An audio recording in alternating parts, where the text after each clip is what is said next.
ನೀವು ದೇವಸ್ಥಾನಕ್ಕೆ ಹೋದಾಗ ಒಂದು ವಿಷಯವನ್ನು ಗಮನಿಸಿದ್ದೀರಾ? ದೇವರ ಮುಂದೆ ನಮಸ್ಕಾರ ಮಾಡುವ ಮೊದಲು ಅಥವಾ ಪೂಜೆಯ ಆರಂಭದಲ್ಲೇ ತೆಂಗಿನಕಾಯಿ ಒಡೆಯುತ್ತಾರೆ. ಆದರೆ ಯಾಕೆ? ಇದು ಕೇವಲ ಸಂಪ್ರದಾಯನ? ಅಥವಾ ಇದರ ಹಿಂದೆ ಆಳವಾದ ಧಾರ್ಮಿಕ ಮತ್ತು ವೈಜ್ಞಾನಿಕ ಅರ್ಥ ಇದೆಯಾ?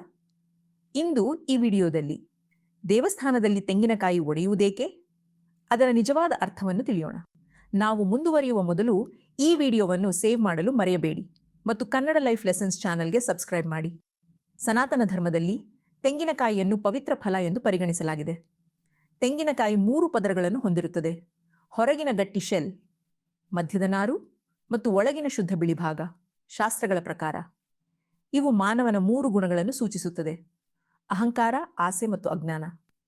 ನಾವು ದೇವರ ಮುಂದೆ ತೆಂಗಿನಕಾಯಿ ಒಡೆಯುವಾಗ ನಮ್ಮ ಅಹಂಕಾರವನ್ನು, ನಮ್ಮ ದುಷ್ಟ ಆಸೆಗಳನ್ನು ಮತ್ತು ನಮ್ಮ ಅಜ್ಞಾನವನ್ನು ದೇವರ ಪಾದಗಳಿಗೆ ಅರ್ಪಿಸುತ್ತೇವೆ ಎಂಬ ಅರ್ಥ.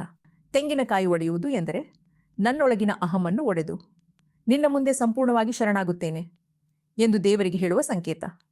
ಇನ್ನೊಂದು ಅರ್ಥ ನೋಡಿದ್ರೆ, ತೆಂಗಿನಕಾಯಿಯ ಹೊರಗಿರುವ ಗಟ್ಟಿ ಶೆಲ್ ನಮ್ಮ ಹೊರಗಿನ ಗಟ್ಟಿತನವನ್ನು ಸೂಚಿಸುತ್ತದೆ, ಆದರೆ ಒಳಗೆ ಇರುವ ಬಿಳಿ ಭಾಗ ಶುದ್ಧ ಹೃದಯವನ್ನು ಸೂಚಿಸುತ್ತದೆ.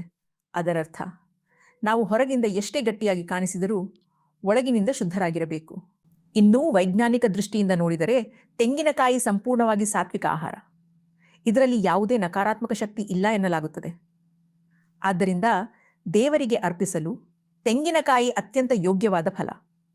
ತೆಂಗಿನಕಾಯಿಯಲ್ಲಿ ನೀರು ಇದೆ. ಈ ನೀರು ಜೀವನದ ಸಂಕೇತ. ನಾವು ದೇವರ ಮುಂದೆ ತೆಂಗಿನಕಾಯಿ ಒಡೆಯುವಾಗ ನಮ್ಮ ಜೀವನವನ್ನೇ ದೇವರಿಗೆ ಅರ್ಪಿಸುತ್ತೇವೆ ಅನ್ನೋ ಭಾವನೆ ಬರುತ್ತದೆ. ಇನ್ನೊಂದು ಮುಖ್ಯ ವಿಷಯ, ತೆಂಗಿನಕಾಯಿಗೆ ಕಣ್ಣುಗಳು ಇರುತ್ತವೆ. ಇವು ಮಾನವನ 3 ಕಣ್ಣುಗಳಂತೆ. 2 ಭೌತಿಕ ಕಣ್ಣುಗಳು ಮತ್ತು 1 ಆತ್ಮದ ಕಣ್ಣು. ಅದರರ್ಥ ದೇವರ ಮುಂದೆ ಹೋಗುವಾಗ ನಮ್ಮ ದೃಷ್ಟಿ ಶುದ್ಧವಾಗಿರಬೇಕು. ಹೀಗಾಗಿ ದೇವಸ್ಥಾನದಲ್ಲಿ ತೆಂಗಿನಕಾಯಿ ಒಡೆಯುವುದು ಕೇವಲ ಒಂದು ಪದ್ಧತಿಯಲ್ಲ, ಅದು ಭಕ್ತಿ, ಶರಣಾಗತಿ ಮತ್ತು ಶುದ್ಧತೆಯ ಸಂಕೇತ. ನೀವು ಮುಂದಿನ ಬಾರಿ ದೇವಸ್ಥಾನಕ್ಕೆ ಹೋದಾಗ ತೆಂಗಿನಕಾಯಿ ಒಡೆಯುವಾಗ ಈ ಅರ್ಥಗಳನ್ನು ನೆನಪಿಟ್ಟುಕೊಂಡು ಒಡೆಯಿರಿ. ಅದರಿಂದ ನಿಮ್ಮ ಭಕ್ತಿ ಇನ್ನಷ್ಟು ಗಟ್ಟಿಯಾಗುತ್ತದೆ.